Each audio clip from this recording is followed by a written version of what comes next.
let's see. I want to start. Oh, and I'm kind of putting this all together right now, so we'll see. It's not. There might be.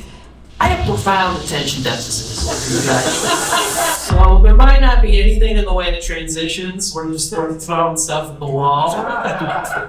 But I want to start with the funniest text I've ever received in my life, which was from my mom, who I love very much. She's a wonderful woman. But she did text me one time, "Sorry for your whole childhood."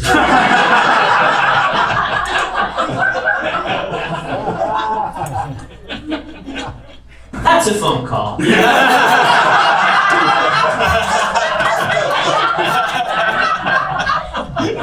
Well, pick up the phone on that one, mommy. Now, the reason she texted me that, don't get weird about this, my dad used to every once in a while punch a hole in the wall.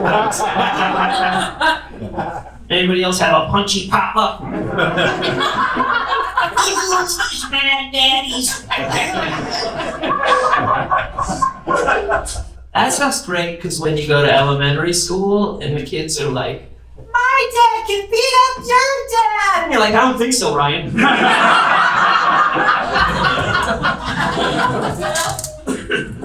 I've seen your dad. You wear his tiny little shorts. My dad has a darkness that knows neither time nor love. I feel like it's different,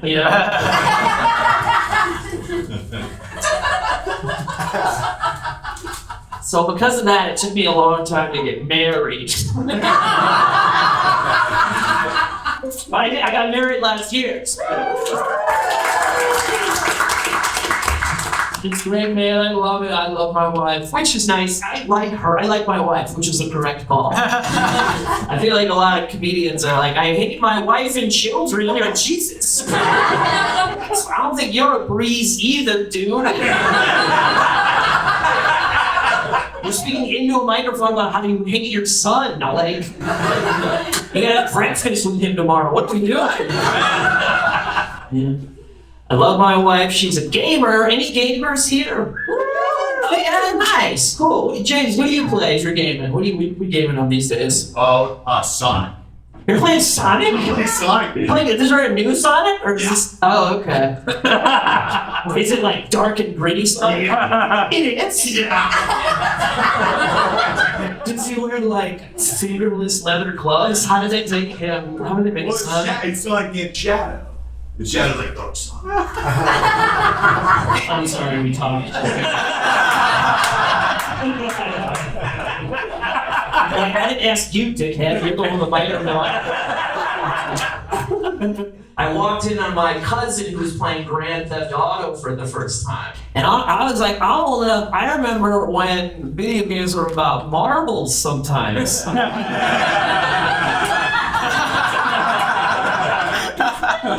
This game, you could beat up a sex worker, I guess. My wife was playing Mario Party. You guys know Mario Party? Well, it was fun, right? I love Mario Party because it's Nintendo world, so everybody's real cute. There's a bunch of little sweeties, and then also for some reason Waluigi is there, who just looks like a normal man addicted to pornography. It's just like sweet Mario being like, "I love Princess forever." Waluigi's there like, "I got a men's rights upon the cast." What a nightmare, man. He has the craziest walk in all of history. Like, he walks like this. He looks like he's carrying an AC unit. Like it's trying to sell back to you that it stole from you for methamphetamine. It just looks like a man who's on parole in southern Ohio. What the fuck is going on with Waluigi? The rest of the set is just Waluigi. Yeah, powerful.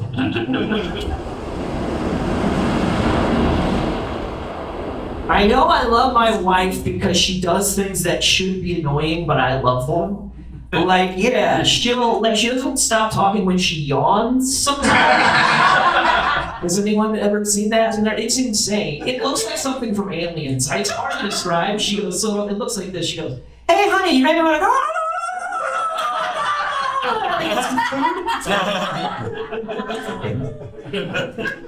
Hell, in the middle of that.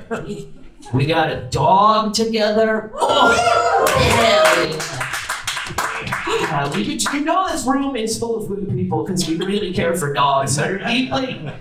I love my dog, and this is the weird thing about it is he is legitimately hot. There's no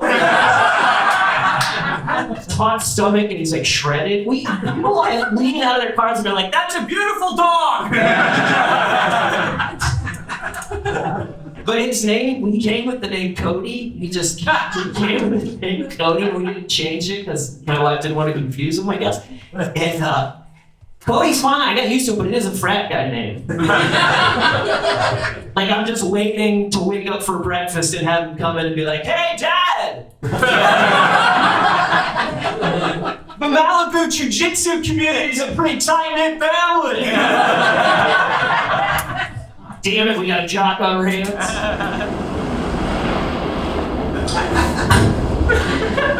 So I'm 16 years sober now, you guys.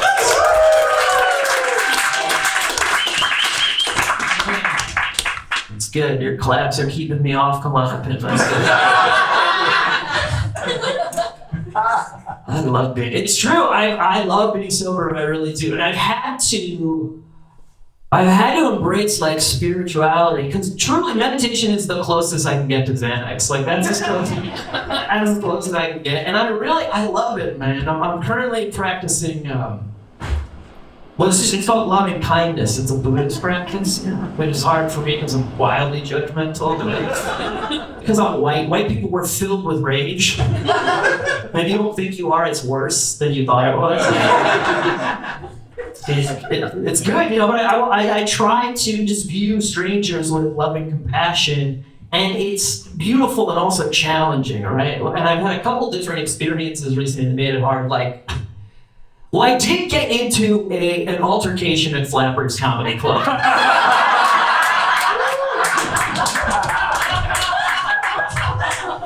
You guys know it, beautiful downtown Burbank. Home of Jenny Leno, King of Burbank. So I'm going to do a show there. There's a parking garage that's never had a parking space available. So I'm in there just driving around. There's a spot. I'm like, great. I'm gonna take that spot, somebody's leaving it, but then there's also a van right here. But the van is letting people off like one at a time, and there's 10 people coming off this van. So I'm like, okay, those people are just gonna go see a movie or something at this mall, and then the van's gonna leave, right? So I go park in the spot, and I just chill before the show, listening to The Champ by Ghostface Killah, like all comedians do, and get their set ready. And then the dude who was driving the van comes up to my window and goes like this. "Get the fuck out of the spot! Get the fuck out of the spot!" Screaming at me like, yeah. So I go, whoa, whoa, whoa!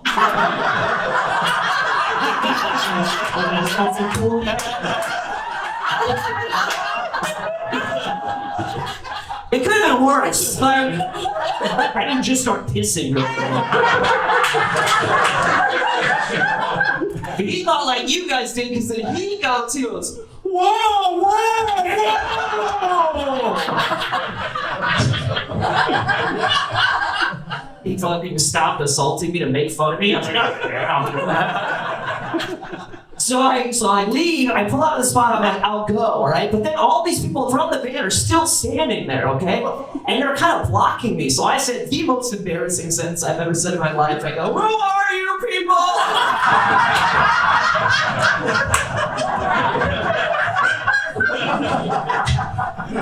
It sounds like it's translated from a Spanish soap opera. It's so dramatic. And one of the guys, he goes, "Don't fucking worry about it." I was like, dude, you can't use mafioso slang in the middle of a mall in Burbank. You know what I mean? You can't. I'm gonna go underground for a little while, but if you need me, I'll be over by the iPhone kiosk. So I'm like, all right, I drive around. As I'm driving, I'm thinking, I'm like, oh, that's a rehab van.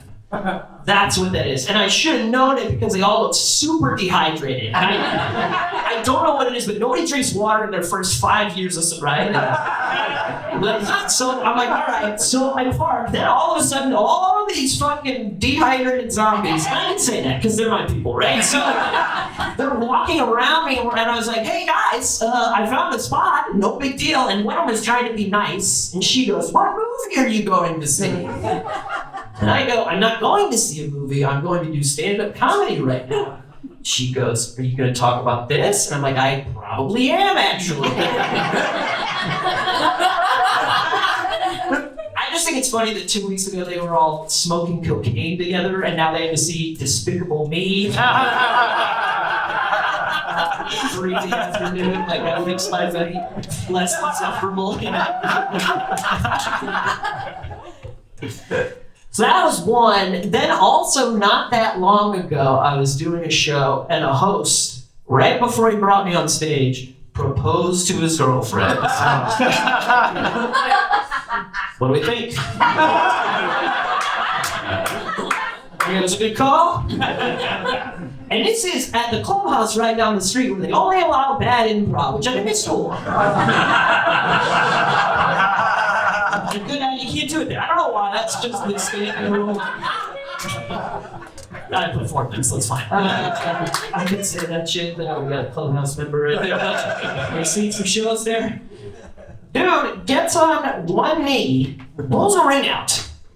Will you marry me? To a woman who is about to watch 2 improv teams go on stage. That makes my pussy dry. That is the opposite. So this romance, I'm gonna do a perfect impression of her response. She goes like this. No.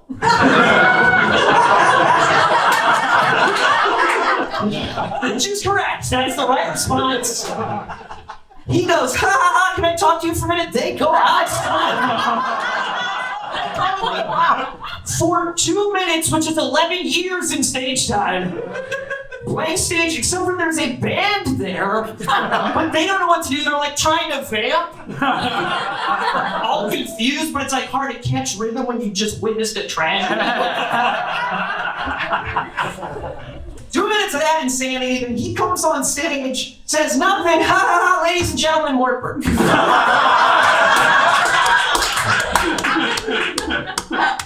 That's where the story should end, but there is a little more. Where like, I'm walking on stage, and have you ever had silence that is so dense that it's loud? Does that make sense? So I'm walking the stage in this crisp quiet, and then somebody just drops a thermos the size of a fire extinguisher. Like so much quiet and so I go on stage and I'm like, anybody else want to do anything to make us more of a hell on earth? Somebody like, come read their suicide note. It would not be the suicide. It would not be the first one at the clubhouse. All right, just stop railing on it. It's good. It's an independent space. It's important.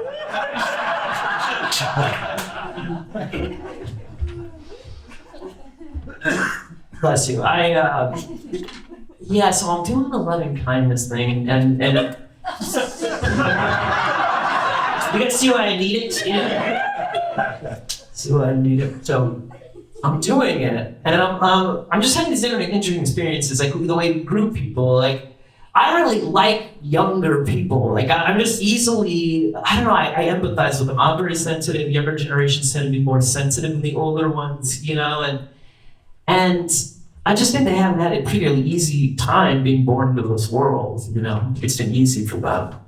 And they're just so much different than we are too. Like I was at a show and this lady asked these 2 audience members, they're like 22, and she was like, hey, do you guys party? And they go, If a friend throws a gathering, we'll consider attending. I use the word gathering. I was like, my friends used to OD on whippets.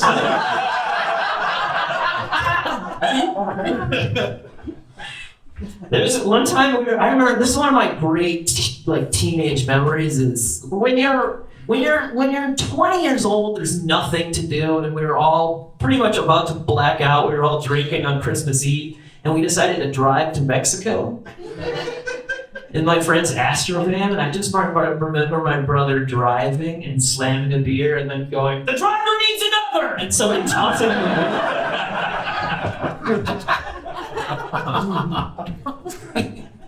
I know it seems like the apocalypse, but it's amazing we made it this long with behavior like that. And the other thing about the younger generations too is they're not as interested in sex, statistically. And scientists can't figure out why. I want to know if scientists have considered the fact that sex is icky.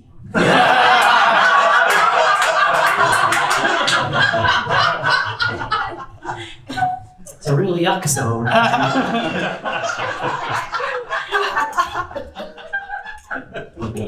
It really gives me the heebie-jeebies.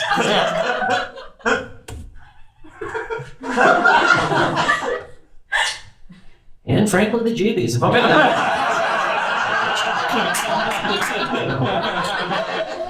It's both. It's the heebies and the jeebies.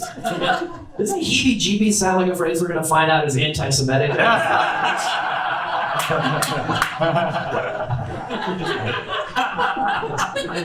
You can't say that shit anymore, dude. Here's the one thing about younger people that I don't like, and this is a little bit weird, but stick with me. I think everyone younger than me should be shorter than me. You know what I mean? Just nature should just shake out that way. You know, like it should just be everybody grows taller and taller and taller until they die. You know, like we should just be like, I hate these 80-year-olds. They're always bullying us. But what can you do? They're 11 feet tall.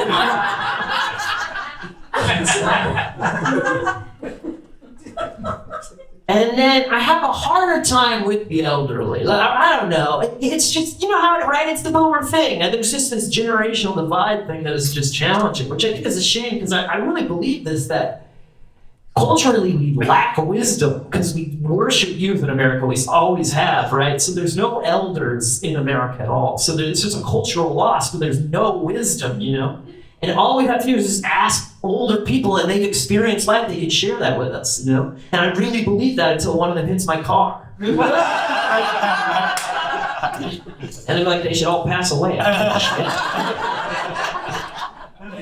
This guy, I knew. Have you ever seen anybody you know they're old by the way that they're driving? This dude was driving so crazy. This is what happened. He hit my car and then continued to reverse into it. Yeah. Have you seen that move before? I was like, all right. Well, this is either a baby or a 1,000-year-old. Like, let's see. So this very old man steps out of the car, walks over to my car, looks at the damage, and goes, "Whoa! There's no damage to my car." I was like, "Yeah, man, did you drive an old person's car? Those are always huge." This is a Honda. This thing's made out of chocolate. Put a fist through this thing. Honk the horn and a cream egg comes out of the muffler, you know? Sucks. You get it. So, I don't know, I do all manner of stuff to try and chill, because as you can tell by these stories, I feel like I'm coming on more rageful than I need to.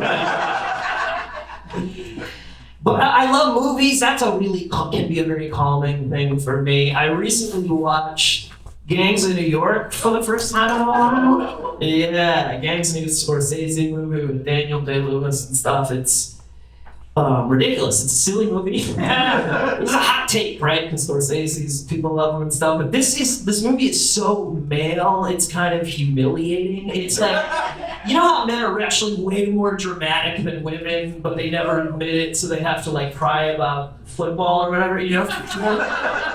So this is a perfect example of that because it's like hyper violent, and then also Daniel Day-Lewis. He looks like Woolly Willy, that magnet game that you played as a child where you like put, you know what I mean? His eyebrows and his mustache are like the size of loaves of bread and they're jet black.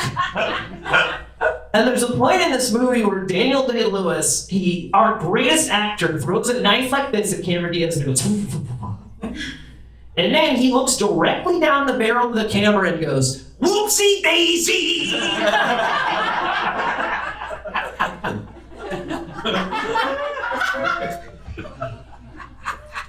0 stars. But I don't know, it's interesting growing up like through this generational divide. There's been so much like evolution in consciousness in the last 15 years that we're still trying to catch up with. And obviously people hate it because they're afraid of progress, you know? And I really relate to so many things that are happening. Like I really relate to non-binary people because they're pushing the envelope and the experiences of what it means to be a human being. Like we're much more multifaceted than we'd ever thought before. And I don't know why you would fight that. You know what I mean? People just being like, I'm one thing, that's it, damn it. I'm just a guy who's divorced, that's it.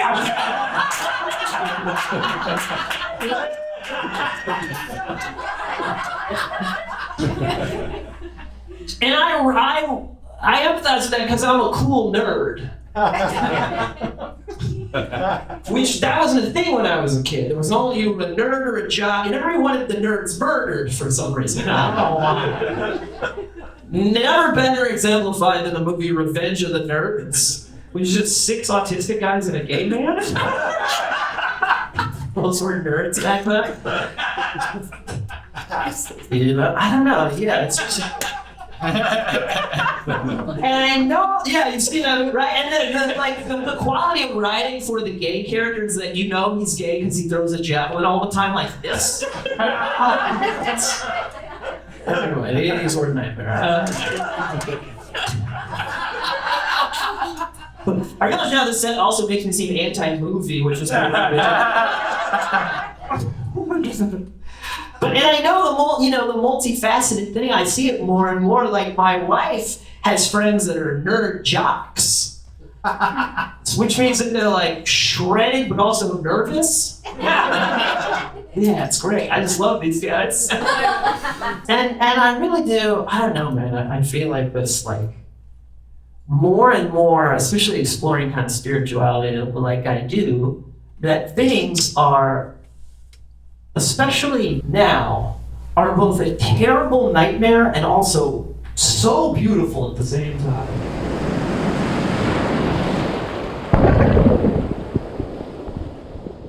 You actually get to choose which one you want to look at. And we have to look at the darkness, we can't just ignore it. But if you exist in that exclusively, you lose joy and it's the only reason to stay alive.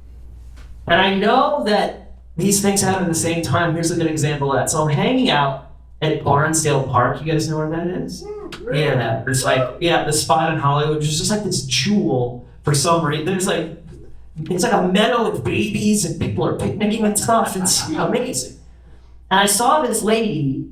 I was trying to have a love and compassion thing. And I saw this lady pick up her baby.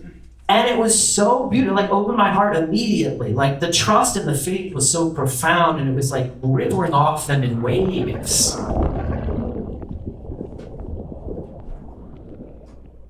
And it was like I was able to see every good thing that was going to happen to this little girl for the rest of her life, because you don't experience joy without that kind of unconditional love.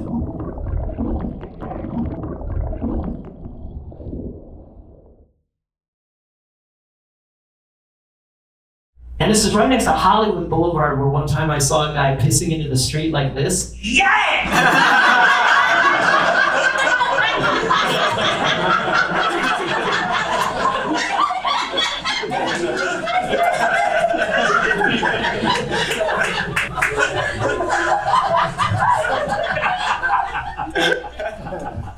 Full freedom in his eyes. The happiest man I'd seen in over a decade.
I'm winded from the Waluigi war.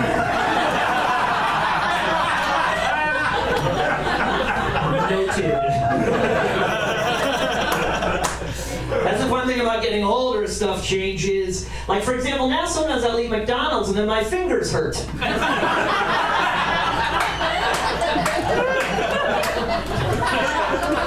That's new.